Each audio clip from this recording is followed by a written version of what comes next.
Hello friends. So இன்னைக்கு ரொம்ப சுவாரஸ்யமாக சில விஷயங்கள் நம்ம டிஸ்கஸ் பண்ண போகிறோம். அதாவது இவி மார்க்கெட்டில் நமக்கு சொல்லக்கூடிய சில விஷயங்கள், இவி ரிலேட்டடான விஷயங்கள் வந்து உண்மையா இல்லை உருட்டா அப்படிங்கிறத தான் நம்ம டிஸ்கஸ் பண்ண போகிறோம். என்னுடைய வீடியோஸ் வந்து நீங்கள் ஃபாலோ பண்ணிட்டு இருக்கிறீங்க அப்படின்னா தெரியும். அண்ட் ஜனவரியிலிருந்தே கிட்டத்தட்ட நான் வந்து வாய்ஸ் ஓவர் தான் அதிகமாக பண்ணியிருக்கிறேன். என்னால் வந்துட்டு வீடியோ வந்துட்டு இன் பர்சனாக ஒரு இடத்துக்கு போய் வந்து பண்ண முடியாததுக்கு மெயின் ரீசன் என்னன்னா, கழுத்தில் ஏற்பட்ட சின்ன ஒரு பிரச்சனை தான், ஒரு நெர்வ் கம்ப்ரெஷன். ஸோ இப்போ வந்து நான் ஓரளவுக்கு ஓகேவா இருக்கேன். ஸோ அதனால தான் வாய்ஸ் ஓவர் மட்டும் பண்ணிட்டு இருந்தேன். ஸோ இப்போ ஓகே அப்படிங்கிறதுனால தான் இந்த வீடியோ வந்து நான் உங்களுக்கு பண்றேன். ஸோ ஏன் இந்த வீடியோ பர்டிகுலர் அப்படின்னு பார்த்தீங்கன்னா, இவி மார்க்கெட்ல வந்து நிறைய விஷயங்கள் சொல்லி ஒரு வண்டியை வந்து நமக்கு சேல் பண்றாங்க. ஸோ அப்படி சேல் பண்ணும்போது அவங்க சொல்ற விஷயங்கள் எல்லாமே உண்மையா, இல்லை வந்து அவங்க வந்து ஒரு சேல் பண்ணணும் அப்படிங்கிறதுக்காக நமக்கு வந்து அதை சொல்றாங்களா அப்படிங்கிறத கன்சியூமர்ஸ் நம்ம வந்து கண்டிப்பா தெரிஞ்சுக்கணும்.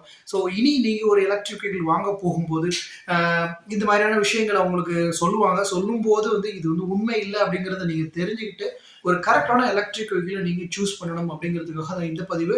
வெல்கம் டு ஆர்கே த ஈமெத். இவி மார்க்கெட்ல நீங்க வண்டி வாங்க போறீங்க அப்படின்னா ஃபர்ஸ்ட் சொல்லக்கூடிய விஷயங்கள் என்ன அப்படின்னா, லோ பட்ஜெட் எலக்ட்ரிக் ஸ்கூட்டர்ஸ், அதாவது low speed electric scooters, high speed electric scooters சொல்லி ரெண்டு கேட்டகரியா பிரிப்பாங்க. ஒன்று வந்து உங்களுக்கு வந்து இது வந்து ரெஜிஸ்டர்ட் எலக்ட்ரிக் வெஹிக்கிள்ஸ், இது நான் ரெஜிஸ்டர்ட் எலக்ட்ரிக் வெஹிக்கிள்ஸ். நீங்க பைசா பே பண்ணி வண்டி அப்படியே வாங்கிட்டு போகலாம், அப்படியே நீங்க ஓட்டலாம், லைசன்ஸ் ரெஜிஸ்ட்ரேஷன் எதுவுமே தேவையில்லை, ஈவன் நீங்க ஹெல்மெட் கூட போட தேவையில்லை அப்படின்னு சொல்லுவாங்க. ஸோ இது உண்மையா உருட்டா அப்படிங்கிறத பார்க்கலாம். அதாவது நம்ம மோட்டர் ஆக்ட்ல என்ன சொல்லியிருக்கிறாங்க அப்படின்னா, ஒரு எலக்ட்ரிக் வெஹிக்கிள் 250 வாட்ஸ் எலக்ட்ரிக் மோட்டர்ல இயங்குது அண்ட் அதோடைய ஸ்பீடு வந்து 25 கிலோமீட்டர் ஸ்பீடு தான் அப்படின்னா, அது வந்து நான் ரெஜிஸ்ட்ரேஷன் எலக்ட்ரிக் வெஹிக்கிளா நீங்க சேல் பண்ணலாம் அப்படிங்கிற ஒரு அனுமதியை வந்து கவர்மெண்ட் வந்து கொடுக்குறாங்க. இல்ல ஏஆர்ஐல அப்ரூவ் கொடுப்பாங்க, இல்ல ஐகேட் அப்ரூவலும் கொடுப்பாங்க. ஓகே, வண்டியை வந்து ஒரு ஏஆர்ஐ அப்ரூவலுக்கு அனுப்புறாங்க, இல்ல ஐகேட் அப்ரூவலுக்கு அனுப்புறாங்கன்னா கண்டிப்பா அதுல 250 வாட்ஸ் மோட்டர் இருக்கும். அது 25 கிலோமீட்டர் ஸ்பீடு தான் போகும். அப்பதான் அந்த அப்ரூவல் கிடைக்கும். ஓகே, மார்க்கெட்டுக்கு வருது. மார்க்கெட்டுக்கு வந்து நீங்க வாங்குறீங்க அப்படின்னா 25 கிலோமீட்டர் ஸ்பீடு தான் அந்த வண்டி போகுதுன்னு பாத்தீங்கன்னா கண்டிப்பா கிடையாதுங்க. இன்னைக்கு மார்க்கெட்ல 40 கிலோமீட்டர் வரைக்கும் ஸ்பீடு போகக்கூடிய லோ ஸ்பீட் எலக்ட்ரிக் ஸ்கூட்டர்ஸ் இருக்கு. சில கம்பெனிஸ் 50 கூட கொடுக்குறாங்க. ஸோ இது வந்து கம்ப்ளீட்டா உருட்டு தான். ஏன் அப்படின்னா, ரெஜிஸ்ட்ரேஷன் வேணாம் சொல்றதுடைய ரீசன் என்ன? இது 25 கிலோமீட்டர் ஸ்பீட் போகுது, 250 வாட்ஸ் மோட்டர் அப்படிங்கிறதுனால. நீங்க அதை பைபாஸ் பண்ணி கண்ட்ரோலர்ல சின்ன ஒரு செட்டிங்ஸ் வந்து நீங்க மாத்திட்டீங்க அப்படின்னா இந்த ஸ்பீடை வந்து நீங்க அட்ஜஸ்ட் பண்ண முடியும். ஸோ அதனாலதான் அந்த லோ ஸ்பீட் எலக்ட்ரிக் ஸ்கூட்டர் ஸ்பீடை கண்ட்ரோலர்ல அட்ஜஸ்ட் பண்ணி உங்களுக்கு வந்து சேல் பண்ணிட்டு இருக்கிறாங்க. கிட்டத்தட்ட 40 கிலோமீட்டர்ஸ் 50 கிலோமீட்டர்ஸ் போகக்கூடிய எலக்ட்ரிக் ஸ்கூட்டர்ஸா கொடுத்துக்கிட்டு இருக்கிறாங்க. அண்ட் இதோடைய ஹப் மோட்டர் வந்து 250 வாட்ஸ் தான் அப்படின்னா கிடையவே கிடையாது. ஐகேட் அப்ரூவல் உங்களுக்கு கொடுக்கக்கூடிய அந்த மோட்டார் வந்துட்டு 250 வாட்ஸா இருக்கலாம். அண்ட் மார்க்கெட்ல உள்ள வரும்போது கண்டிப்பா அது 250 வாட்ஸ் மோட்டரா இருக்க சான்சஸ் இல்லை. அண்ட் என்னுடைய எலக்ட்ரிக் ஸ்கூட்டர்ல இருக்கிற மோட்டர் நானும் வந்து டெஸ்ட் பண்ணணும்னு வச்சிருக்கிறேன். அது வந்து 250 வாட்ஸா இல்லை, அது வந்து ஹையர் வாட்ஸ் இருக்காங்கிறத செக் பண்ணி பார்க்கணும். ஸோ அப்பதான் வந்து அதோட உண்மை தெரியும். ஏன்னா இவங்க கண்ட்ரோலர்ல மட்டும் ஒரு அட்ஜஸ்ட்மெண்ட்டை பண்ணி ஸ்பீடு இன்க்ரீஸ் பண்ணலாம் அப்படின்னு சொல்றாங்க, பண்ணவும் செய்யறாங்க இல்லையா. அண்ட் 250 வாட்ஸ் மோட்டரா இருக்கும்போது இந்த ஸ்பீடு போகுமா அப்படிங்கிற டவுட் எனக்கு ரொம்ப நாளாவே இருந்தது. ஸோ என்னுடைய ஸ்கூட்டர்ல இருக்கிற மோட்டர் நான் வந்துட்டு டிஸ்மேண்டில் பண்ணி பார்த்தாதான் வந்து தெரியும் எந்த அளவுக்கு அது வந்து 250 வாட்ஸா இல்லை 500 வாட்ஸா அப்படிங்கிறத நம்ம கண்டுபிடிக்க முடியும். ஸோ அதை நான் வந்து செஞ்சுக்கிட்டு இருக்கிறேன். ஒரு இவி எக்ஸ்பர்ட் வந்து நமக்கு மெக்கானிக் அப்படிங்கிற மாதிரி யாருமே வந்து நமக்கு இல்லை. ஸோ நம்ம அந்த கம்பெனியை தான் டிபெண்ட் பண்ணி இருக்க வேண்டியதாக இருக்கு. ஸோ ஒரு மெக்கானிக்கு வந்து நம்ம போய் பார்த்து இந்த மோட்டரை டிஸ்மேண்டில் பண்ணி இது வந்து உண்மையிலேயே என்ன வாட்ஸ் அப்படிங்கிறத கண்டுபிடிச்சிட்டு நான் உங்களுக்கு அடுத்த பதிவில் வந்து சொல்றேன். ஓகே, எனக்கு அதுல வந்து டவுட் இருக்கு. இது வந்து உருட்டு நம்பர் 1. ஓகே, அண்ட் வாரண்டி விஷயத்துக்கு வரலாம். ஸோ வாரண்டி விஷயத்துக்கு வரும்போது எல்லாரும் உங்களுக்கு சொல்லக்கூடிய விஷயங்கள் என்ன அப்படின்னா, 3 years of warranty, 30,000 kilometres and initial ஸ்டேஜஸ்ல ரீப்ளேஸ்மெண்ட் கூட கிடைக்கும் அப்படிங்கிற மாதிரி சொல்லுவாங்க. பட் இன் ரியாலிட்டியில ரீப்ளேஸ்மெண்ட்டை கிடையவே கிடையாது. அண்ட் அது வந்து சர்வீஸ் வாரண்டி தான். ஒன்ஸ் வந்து உங்களுக்கு வந்து வண்டியுடைய வாரண்டியில் ஏதாவது ப்ராப்ளம் ஏற்பட்டு மோட்டார்லயோ பேட்டரியிலயோ ஏற்பட்டு நீங்க கொண்டு போறீங்கன்னா தான் உங்களுக்கு உண்மை தெரியும் இது வந்து ரீப்ளேஸ்மெண்ட்டா இல்லை சர்வீஸ் வாரண்டியான்ட்டு. அண்ட் அது சர்வீஸ் வாரண்டியாக தான் இருக்கும். அண்ட் அப்படி இருந்ததுன்னா வண்டியோட பேட்டரி வந்து கம்ப்ளைண்ட் ஆகி உங்களுக்கு சர்வீஸுக்கு நீங்கள் போறீங்க அப்படின்னா ஒரு 2 மாதம் 3 மாதம் நீங்கள் வெயிட் பண்ணி தான் அதை வந்து வாங்குற மாதிரி இருக்கும் இந்த லோ ஸ்பீட் எலக்ட்ரிக் ஸ்கூட்டர்ஸில். இது வந்து இந்த மாதிரியான பிராண்டடான ஸ்கூட்டர்ஸ்ல இந்த மாதிரியான உருட்டுகளே இல்லையா சார், ரொம்ப தெளிவாக உங்களுக்கு சேல் பண்ணுறாங்களா அப்படின்னு கேட்டால் அதை பற்றி நம்ம பின்னாடி பார்ப்போம். முதல்ல இந்த லோ ஸ்பீடு கேட்டகரியை நம்ம முடிச்சிடலாம். ஸோ நம்ம வந்து பேட்டரி ரிலேட்டடாக இந்த இஷ்யூஸ் பார்த்தாச்சு. அண்ட் கண்ட்ரோலர் விஷயத்துக்கு வரலாம். And most of the electric scooters, low speed electric ஸ்கூட்டர்ல வந்து அடிக்கடி ப்ராப்ளம் ஆகக்கூடியது வந்து இந்த கண்ட்ரோலர் தான். இந்த கண்ட்ரோலர் வந்துட்டு இப்ப என்கிட்ட வந்து ஒரு கண்ட்ரோலர் இருக்கு. அந்த கண்ட்ரோலர் பார்த்தீங்கன்னா ஒயர்டு கண்ட்ரோலர். இப்போ வந்து கொஞ்சம் ஸ்மார்ட் கண்ட்ரோலர்ஸ்லாம் வர ஆரம்பிச்சிச்சு. ஒயர்லெஸ் ஸ்மார்ட் கண்ட்ரோலர் வர ஆரம்பிச்சிச்சு.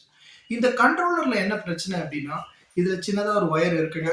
இது ஒயர் அட்ஜஸ்ட் பண்ணி தான் அவங்க ஸ்பீட வந்து சேஞ்ச் பண்றாங்க. பட் வந்து இது போயிருச்சுன்னு வச்சுக்கோங்களேன், உங்களுக்கு மினிமம் 3000லேருந்து ₹5000 வரைக்கும் அவங்க வந்து சார்ஜ் பண்றாங்க. Depends upon the scooter you bought. Okay. இந்த ₹5000 நீங்க சார்ஜ் பண்றாங்க இல்லையா? இது வந்து வாரண்டி பீரியடுக்குள்ள இருந்ததுன்னா உங்களுக்கு செலவு இல்லாம அந்த கண்ட்ரோலர மாத்தி குடுப்பாங்க. பட் எனிஹவ் 15 to 20 டேஸ் நீங்க வெயிட் பண்ண வேண்டியது இருக்கும். இத வண்டி வாங்கும்போது ஒருத்தரும் உங்களுக்கு சொல்லவே மாட்டாங்க. அவங்க சொல்ற விஷயங்கள் என்ன அப்படின்னா, "சார் ஸ்பேர் பார்ட்ஸ்லாம் எனக்கு ரெடியா அவைலபிளா இருக்கு சார். ஏதாவது ப்ராப்ளம்னா இம்மீடியட்டா வித்தின் 2 to 3 டேஸ்ல உங்களுக்கு நான் மாத்தி குடுத்துருவோம்." இது வந்து சொல்லக்கூடிய ஒரு விஷயம். நீங்க எல்லாருமே எக்ஸ்பீரியன்ஸ் பட்டிருப்பீங்க. ஹீரோ எலக்ட்ரிக் பிராண்ட்ல வாங்கி இருந்தோ, இல்ல ஒக்கினோவால வாங்கி இருந்தோ செஞ்சிருந்தீங்கன்னா, உங்களுக்கு இந்த எக்ஸ்பீரியன்ஸ் கண்டிப்பாவே இருந்திருக்கும். இன் ரியாலிட்டி யார்ட்டயுமே ஸ்பேர் பார்ட்ஸ் இருக்காது. அண்ட் இது வந்து இந்தியாவில் மேக் பண்ற ஒரு ஸ்கூட்டர் அப்படின்னு சொல்லி அடுத்த ஒரு உருட்டை வந்து முன்வைப்பாங்க. அண்ட் அதுவுமே உண்மை கிடையாது. இது எல்லாமே Chinese rebranded scooters imported from China. அதை வந்து வேற வேற பேர்ல நமக்கு சேல் பண்ணிட்டு இருக்கிறாங்க. அண்ட் அசம்பிளிங் யூனிட் மட்டும் தான் இந்தியாவில் இருக்கு. எப்படி மைக்ரோமேக்ஸ் வந்து நமக்கு வந்து சைனால இருந்து மொத்தமா மொபைல்ஸ் வாங்கி ஒரு அசம்பிள் பண்ணி மைக்ரோமேக்ஸ் அப்படிங்கிற லேபிளுக்கு கீழே சேல் பண்ணாங்களோ, அதே மாதிரி தான் இந்த எலக்ட்ரிக் ஸ்கூட்டர்ஸான low speed electric scooters sale ஆகிக்கிட்டு இருக்கு. ஸோ இந்த கண்ட்ரோலர் ரீப்ளேஸ்மெண்ட்டாக இருக்கட்டும், வேற என்ன ஸ்பேர் பார்ட்ஸ் ரீப்ளேஸ்மெண்ட்டாக இருக்கட்டும், உங்களுக்கு மினிமம் ஆனால் ஒரு 15 to 20 டேஸ் ஆகுங்கிற உண்மையை உங்கள்கிட்ட சொல்லவே மாட்டாங்க. இது என்னுடைய பர்சனல் எக்ஸ்பீரியன்ஸ். எனக்கு வந்து 15 நாள் ஆயிருக்கு என்னுடைய கண்ட்ரோலரை சேஞ்ச் பண்ணி கொடுக்கறதுக்கு. அண்ட் ஒன்ஸ் சேஞ்ச் பண்ணி கொடுக்குறாங்க, நம்ம பே பண்ணுற மாதிரி வருது, வாரண்டி போயிருச்சு அப்படின்னா அதுக்கு பில்லோ வவுச்சரோ ஒன்றுமே தரவே மாட்டாங்க. இது இஸ் அ ரியாலிட்டி. ஓகேங்களா? இது ஒரு சரியான உருட்டு. அண்ட் ஓகே, இந்த வண்டி இப்போ நான் உங்களுக்கு சில வண்டிஸ் எல்லாம் காட்டுறேன். இந்த சில வண்டிஸ் எல்லாம் பார்த்தீங்கன்னா உங்களுக்கு வந்து இது எங்கேயோ பார்த்த மாதிரி இருக்குமே அப்படின்னு சொல்லி உங்களுக்கு ஒரு டவுட் வரும். நான் வந்து பியூர் இவியுடைய 7G இ ப்ளூட்டோ அப்படிங்கிற ஒரு ஸ்கூட்டர். இந்த ஸ்கூட்டர் பார்த்தீங்கன்னா சிமிலர் டிசைனில் இது வந்து நம்ம வெஸ்பாவுடைய ஸ்கூட்டரோட டிசைன் இல்லையா? இந்த டிசைன் பென்லிங்கில் இருக்கும். அண்ட் வந்து ஆட்டாரியோட ஸ்டோரி அப்படிங்கிற ஸ்கூட்டர்ல இதே டிசைன் யூஸ் பண்ணியிருப்பாங்க. ஸோ இது மாதிரி நிறைய ஸ்கூட்டர்ஸ் இந்த டிசைன் வந்து இருக்கும். ஜேஎம்டியில் கிளாசிக்ல இருக்கும். ஸோ எப்படி ஒரே டிசைன்ல எல்லா பிராண்டும் போட்டிருக்கிறாங்க அப்படின்னா, சிம்பிள் ஆன்சருங்க. நீங்க நேர சைனால இருந்து ஒரு இம்போர்ட் பண்ணிட்டு லேபிளிங் மட்டும் மாத்திட்டு உள்ள இருக்கிற பேட்டரி, கண்ட்ரோலர், மோட்டார் எல்லாமே சிமிலர் ஸ்பெசிஃபிகேஷன்லேயே இருக்கும். பட் என்ன பண்ணுவாங்க, உங்களுக்கு வந்து விலையை மட்டும் ஒரு ஒரு கம்பெனியும் மாற்றி மாற்றி யூஸ் பண்ணிக்குவாங்க. So this is also reality. இதுதான் வந்து ரியாலிட்டியாக ஆக்சுவலி வந்து நமக்கு இருக்கிற விஷயம். அண்ட் ஒக்கினாவா எடுத்துக்கோங்க. ஒக்கினாவாலையும் சில வந்து ஒக்கினாவாவில் அந்த ப்ரைஸ் ப்ரோ அப்படிங்கிற அந்த பிராண்டு. அண்ட் அது வந்து எந்த கம்பெனிஸ்லாம் இருக்குது இந்த ஸ்க்ரீனில் உங்களுக்கு தெரியக்கூடிய இந்த பகுதியை பாருங்கள். ஒரே மாதிரி இருக்கிற ஸ்கூட்டர்ஸ் வந்து ஒரு ஒரு பிராண்ட்லேயும் ஒரு ஒரு நேமில் லேபிளிங் மட்டும் சேஞ்ச் பண்ணிட்டு உங்களுக்கு வந்து வண்டியை சேல் பண்ணிட்டு இருக்கிறாங்க. ஸோ இதுதான் வந்து ரியாலிட்டி. ஸோ இந்த மாதிரியான ஸ்கூட்டர்ஸ்ல போயிட்டு நம்ம வந்து மாட்டிக்கவே கூடாது. ஸோ எலக்ட்ரிக் ஸ்கூட்டர்ஸை நீங்கள் வாங்கிட்டு இப்போ நான் வந்து பியூர் ரிவ்யூடைய அந்த இ ட்ரான்ஸ் யூஸ் பண்ணிட்டு இருக்கிறேன். ஸோ இதுவே ஏற்கனவே 6 கண்ட்ரியில் 6 வேற வேற பேர்ல வந்து அவைலபிளாக இருக்கு. இதுவுமே சைனாலேருந்து இம்போர்ட் பண்ணப்பட்டது தான். வோல்ட், மோட்டோ வோல்ட் அப்படிங்கிற கம்பெனியில் அர்பன் அப்படிங்கிற பேர்ல இதே சிமிலர் ஸ்கூட்டர் வந்து வளைய வந்துகிட்டு இருக்கு. ஸோ இந்த மாதிரியான லோ ஸ்பீட் ஸ்கூட்டர்ஸை வந்து நீங்கள் போய் வாங்கி ஏமாற வேண்டாம். ஸோ இந்த மாதிரி ஸ்கூட்டர்ஸை வாங்காம ஒரு குவாலிட்டியான ஸ்கூட்டர்ஸை போய் வாங்குங்க. ஓகே சார், எனக்கு பிராண்டில் வந்து வாங்கலாம், பெரிய பிராண்ட்ஸில் வாங்கலாம், அதில் உருட்டே கிடையாதா, அதில் பொய்யே கிடையாதா அப்படின்னு கேட்டால் அதில் வேற விதமான ப்ராப்ளம்ஸ்லாம் இருக்கு. என்னெல்லாம் பார்க்கலாம். இந்த ஓலா இருக்கு, ஏத்தர் இருக்கு, அண்ட் பஜாஜ் இருக்கு, டிவிஎஸ் இருக்கு. ஸோ இது எல்லாமே நோன் பிராண்ட்ஸ். இதுல டிவிஎஸ் அண்ட் பஜாஜ் பார்த்தீங்கன்னா ரொம்ப காலமா இந்தியன் மார்க்கெட்ல மோட்டார் வெஹிக்கிள்ஸ்ல இருக்கிறாங்க. ஒரு ட்ரஸ்டடான பிராண்ட். ஏத்தர் அண்ட் ஓலா இது ரெண்டுமே வந்து ஒரு ஸ்டார்ட் அப். ஓகே, இந்த ஸ்டார்ட் அப்ல ஓலா வந்து அதிக இன்வெஸ்ட்மெண்ட்ஸோட அதிக பலத்தோட வந்து மார்க்கெட்டை வந்து கேப்சர் பண்ணி இன்னைக்கு நம்பர் 1 பொசிஷன்ல இருக்கிறாங்க. இந்த ஓலால என்னெல்லாம் பிரச்சனை இருக்கு அப்படின்னா, ஓலாவை பொறுத்த வரைக்கும் அவங்க உங்களுக்கு சேல் பண்ணணும் அப்படிங்கிற ஒரு எண்ணத்தை தவிர சர்வீஸ் பண்ணணும் அப்படிங்கிற அந்த ப்ராப்ளம் வந்து சர்வீஸ் அப்படிங்கிறது ஒரு விஷயமா இருக்கு அப்படிங்கிறதே அவங்க மைண்ட்ல இருக்காது. சர்வீஸை பொறுத்த வரைக்கும் ரொம்ப லேக் வந்து ஓலா சைட்ல இருக்கு. நீங்க ஓலா வாங்குறீங்க அப்படின்னா உங்களுக்கு சர்வீஸ் குறைபாடுகள் நிறையவே இருக்கும். அண்ட் முக்கியமா ஒரு பிரச்சனை நான் வந்து என்னுடைய சப்ஸ்கிரைபர்ஸ் பார்க்குற எல்லாருமே என்கிட்ட ஷேர் பண்ற விஷயம் என்னன்னா, ஏதாவது கால் பண்ணி கேட்கணும்னு நினைச்சா ஒருத்தர் கூட தமிழ்ல பேச மாட்டேன்றாங்க அப்படின்னு சொல்லி எல்லாருமே முன்வைக்கிறீங்க. இது உண்மைதான். நானுமே வந்து ஓலாவுடைய டோல் ஃப்ரீ நம்பருக்கு கால் பண்ணா இங்கிலீஷ் ஆர் ஹிந்தி மட்டும்தான் அவங்க பேசுறாங்க. அண்ட் எக்ஸ்பீரியன்ஸ் சென்டர்ஸ்க்கு கால் பண்ணலாம்னா அதுவுமே டோல் ஃப்ரீக்கு தான் போகுது. அண்ட் அங்க டோல் ஃப்ரீல இருக்கிறவங்க வந்து இங்கிலீஷ்ல தான் பேசுறாங்க. ஃபேக்டரியே தமிழ்நாட்டுல தாங்க இருக்கு. நீங்க வந்து ஒரு டோல் ஃப்ரீல வந்துட்டு ஒரு தமிழ் பேசுற பர்சனை வந்து டெலிகாலிங்க்கு வைக்க மாட்டீங்களா? ஒரு சேலரி குடுத்து ஒரு டெலிகாலிங் வைக்க மாட்டீங்களா? எல்லா கம்பெனிஸுமே வந்து டெலிகாலிங்ல வந்து தமிழ் வந்து குடுக்குறாங்க. பட் வந்து ஓலா நீங்க குடுக்கலாம். ஸோ குடுத்தீங்கன்னா தமிழ் மக்களுக்கு ரொம்ப யூஸ்ஃபுல்லா இருக்கும். பட் வந்து கவர்மெண்ட்டே வந்து அத வந்து பெருசா எடுக்கல அப்படின்னு நினைக்கிறேன். ரீசென்ட்டா நான் வந்து வீடியோல பார்த்தது என்னன்னா, கோவில்பட்டி ரயில்வே ஸ்டேஷன்ல டிக்கெட் கவுண்டர்ல இருக்கிற அந்த டிக்கெட் இஷ்யூ பண்ற ரயில்வே ஊழியர் வந்து ஹிந்தியில தான் பேசுறாரு. ஹிந்தியில தான் வந்து பேசினா தான் டிக்கெட் தருவேன்னு சொல்றாரு. ஸோ இந்த மாதிரியான கம்ப்ளைண்ட்ஸ்லாம் வந்துட்டு இருக்கு. கவர்மெண்ட்டே வந்து அத லிசன் பண்ணாத போது, பிரைவேட் கம்பெனி எப்படி லிசன் பண்ணுவாங்க? அத எதிர்பார்க்கிறது நம்மளுடைய தவறு தான். ஓகே. ஏத்தர் பக்கத்துல வரலாம். ஸோ ஏத்தர பொறுத்தவரைக்கும் வந்து அவங்க வந்து ஒரு ஸ்ட்ராங்கான நெட்வொர்க் இருக்கு. ஹீரோ மோட்டார் கார்ப் அதிக அளவு இன்வெஸ்ட்மெண்ட்ஸ் ஏத்தர்ல குடுத்துருக்காங்க. அண்ட் அவங்களுடைய நெட்வொர்க்ல என்ன பிரச்சனை இருக்கு அப்படின்னு பார்த்தீங்கன்னா, அதுவுமே சர்வீஸ் குறைபாடு மட்டும் இல்ல. ஸ்பேர் பார்ட்ஸ் உடைய டைம் டிலே அப்படிங்கிறது ஒரு பெரிய விஷயமா இருக்கு. நீங்க வந்து ஏத்தர் வாங்கும்போது ஷோரூம்ல கேட்டீங்கன்னா, அந்த உண்மைய வந்து யாருமே சொல்லப் போறது இல்ல. அண்ட் ஸ்பேர் பார்ட்ஸும் வந்து ப்ராப்ளமா இருக்கு. சர்வீஸும் டிலேவா இருக்கு. பட் ஏத்தர பொறுத்தவரைக்கும் இன்னொரு பிளஸான விஷயம் என்னன்னா, டிவிஎஸ் உடைய எல்லா ஸ்பேர் பார்ட்ஸும் ஏத்தருக்கு பொருந்தும். அண்ட் அதனால ஈஸியா நீங்களே வாங்கி மாட்டிக்கலாம். இந்த எலக்ட்ரிக் வெஹிக்கிள் மார்க்கெட்ல ஏன் வந்து நம்ம வந்து இந்த கம்பெனி டிபெண்ட் பண்ணி இருக்க வேண்டியிருக்கு அப்படின்னா, ஐசி இன்ஜின் வெஹிக்கிள்ஸ்ல பார்த்தீங்கன்னா, ஏகப்பட்ட மெக்கானிக்ஸ் வேலை தெரிஞ்சவங்க கடை வச்சிருப்பாங்க. நமக்கு ஏதாவது ஒரு இஷ்யூ அப்படின்னா, நம்மளே ஸ்பேர் பார்ட்ஸ் வாங்கிட்டு போயிட்டு ஒரு ஐசி என்ஜின் மெக்கானிக்கிட்ட குடுத்து, அத நம்ம வந்து ஃபிட் பண்ணிக்க முடியும். அந்த ப்ராப்ளத்த நம்ம சால்வ் பண்ணிக்க முடியும். கம்பெனிய மட்டும் நம்பி இருக்க வேண்டிய அவசியம் இல்ல. இதுதான் லேகா இருக்கு நம்மளுடைய எலக்ட்ரிக் வெஹிக்கிள் மார்க்கெட்ல. ஸோ வேலை தெரிஞ்சவங்க எலக்ட்ரிக்ல ரொம்ப கம்மி. அண்ட் அப்படியே இருந்தாலும் அவங்களுக்கு இன்கம் ஏர்ன் பண்ற ஸ்கோப் வந்து ரொம்ப கம்மி. ஸோ அதனால மெக்கானிக்கா ஒரு எலக்ட்ரிக் வெஹிக்கிளுக்கு தனியா டெடிகேட்டிவா யாருமே கிடையாது.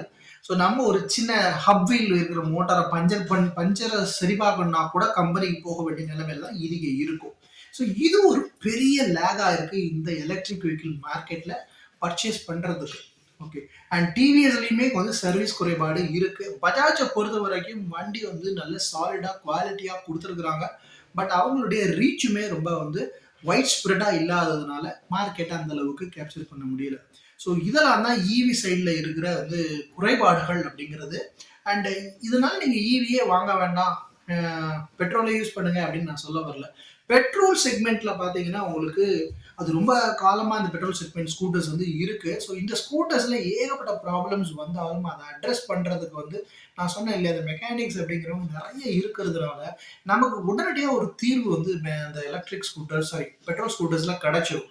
அண்ட் இந்த எலக்ட்ரிக் ஸ்கூட்டர்ல அதுதான் மிகப்பெரிய லேகா இருக்கிறதுனால அதுல ஒரு ப்ராப்ளம் வரும்போது அது ரொம்ப பெருசாவே தெரியுது. கம்பெனி சைட்ல இருந்து சப்போர்ட் கொடுக்கறதுக்கு ஆள் இல்லை. ஷோரூம் ஓபன் பண்ணிடுவாங்க. பட் வந்து அத வேலை தெரிஞ்ச ஆட்கள் யாருமே இருக்க மாட்டாங்க. ஸோ அதனால அவங்களாலே அதை சமாளிக்க முடியல. ஸோ நம்ம மதுரையை பொறுத்த வரைக்கும் மதுரைன்ட்டு இல்லை, நிறைய இடங்கள்ல நான் பார்த்த விஷயங்கள் என்னன்னா, எலக்ட்ரிக் வெஹிக்கிள் ஷோரூம் வந்து ஓப்பன் பண்ணி இமீடியட்டா க்ளோஸ் பண்ணியிருப்பாங்க. ஸோ இப்போ ரீசெண்டா டாவோ 703 ஒரு ஸ்கூட்டர் வந்துட்டு மதுரையில இருந்தது. இப்போ அந்த ஷோரூமே இல்லை, க்ளோஸ் பண்ணிட்டாங்க. அண்ட் கொமாக்கி மதுரை வந்து கம்ப்ளீட்டா ஆப்ரேஷன் வந்து ஷட் பண்ணிட்டாங்க. அண்ட் பியூரியுடைய ஓனர்ஷிப் சேஞ்ச் ஆகி வேற ஆள் வந்து பண்ணிக்கிட்டு இருக்கிறாங்க. கபீரா மொபிலிட்டி மதுரையில இருந்தாங்க. They are also closed from Madurai. And சில பிராண்ட்ஸ் பார்த்தீங்கன்னா அவங்களுடைய டீலர்ஷிப்ஸ் வந்து சேஞ்ச் பண்ணி அடுத்த பிராண்டுக்கு போயிடுவாங்க. ஒக்கினவா கண்டிப்பாக வந்து மதுரையில் இருந்தவங்க இப்போ வேற பிராண்டு பண்ண ஆரம்பிச்சிட்டாங்க. அண்ட் ஆம்பயர் பண்ணிட்டு இருந்தவங்க வேற பிராண்ட் பண்ண ஆரம்பிச்சிட்டாங்க. ஸோ ஏன்னா இதை சஸ்டைன் பண்ண முடியல. ஸோ அடுத்த பிராண்டை நோக்கி போயிடுவாங்க. பட் இப்போ ரியாலிட்டி என்ன அப்படின்னா, இப்போ அந்த பிராண்டில் ஒரு ஸ்கூட்டர் வாங்கிட்டீங்க அப்படின்னா உங்களுக்கு அந்த சர்வீஸ் வந்து கிடைக்காது. ஸோ இது மட்டும் ஒரு பெரிய ப்ராப்ளமாக இருக்குது. ஏன்னா நான் என் ஊரில் திருநெல்வேலியில் வாங்கின அந்த பென்லிங் இந்தியாவோட ஸ்கூட்டர் பார்த்தீங்கன்னா ஓனர் அந்த ஓனர் வந்துட்டு ஷோரூம் க்ளோஸ் பண்ணிட்டு போயாச்சு. ஸோ இப்போ திருநெல்வேலியில் நீங்கள் வெள்ளிங்கோடைய சர்வீஸுக்கு என்ன பண்ணுவீங்க அப்படின்னா அது ஒரு பெரிய கொஸ்டின் மார்க் தான். அந்த அளவுக்கு வந்து குவாலிட்டி இஷ்யூஸ் வந்து எல்லா ஸ்கூட்டர்ஸ்லையுமே இருக்குது. ஏத்தர் ரீசெண்டாக பார்த்தீங்கன்னா தமிழ்நாட்டில் ஒரு வண்டியோட ஃபயர் ஆச்சுங்க. இது எந்த ஒரு சேனல்லையுமே வந்து சொல்லலை. ஏன் ஃபயர் ஆச்சு, எதனால ஃபயர் ஆச்சு அப்படிங்கிற அந்த தகவலும் வெளியில வரலை. ஸோ எனக்கு ஏத்தர்லேருந்து கால்ஸ் வந்திருந்தது. வண்டியை நீங்கள் சர்ச் பண்ணீங்களா, அந்த வண்டி பார்க்குறீங்களா அப்படின்ட்டு. நான் அவங்கள்ட்ட கேட்டேன், சார் இந்த மாரி ஏத்தர் வந்து வண்டியோட எரிஞ்சு போச்சு. அது என்ன நியூஸ் அப்படின்னு கேட்டது. அவங்க சொல்றது என்னன்னா, இல்ல சார் ஓலா தான் எரிஞ்சிருக்கு. ஏத்தர் இதுவரைக்கும் எரிஞ்சதே இல்ல அப்படின்னாங்க. ஏங்க நான் வீடியோவே பார்த்துட்டேன். நான் உங்களுக்கு நான் வீடியோ ஷேர் பண்றேன்னு சொல்லிட்டு அந்த வீடியோவ ஷேர் பண்ணேன். ஸோ அப்பதான் அவங்களுக்கே தெரியுது ஏத்தர் வண்டி எரிஞ்சிருக்கு. அதுவும் வந்து வண்டியோட மீன்ஸ் ஒரு லாரியோட சேர்ந்து எரிஞ்சிருக்கு.